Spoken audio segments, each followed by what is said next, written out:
Wa mal hayatud dunya, tidaklah kehidupan dunia illa mata'u. Apa maksud mata'? Tak, mata' seronok. Dunia Allah kata memang seronok. Kenapa Allah jadikan dunia seronok? Dan bila nak buat amal soleh tak seronok. Kenapa? Sebagai ujian.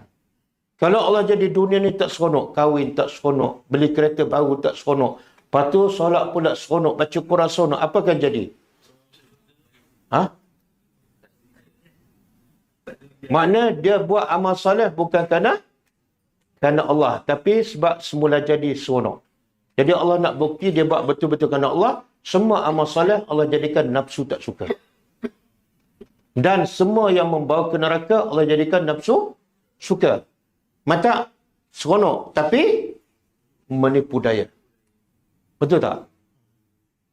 Kita buka handphone. Handphone tu dunia tak? Kadang-kadang buka Quran, tapi bila azan, apa kita buat? Kita lewat-lewatkan. Kadang-kadang buka dah Quran, kalau tak buka Quran, okeylah.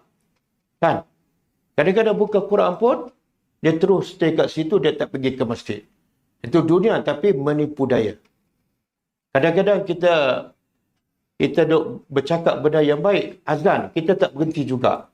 Sedangkan Nabi bila masuk azan, Nabi tinggal semua sekali. Walaupun Nabi sedang bercakap benda yang penting dan dengan seorang isteri yang dicintai. Semua tinggal.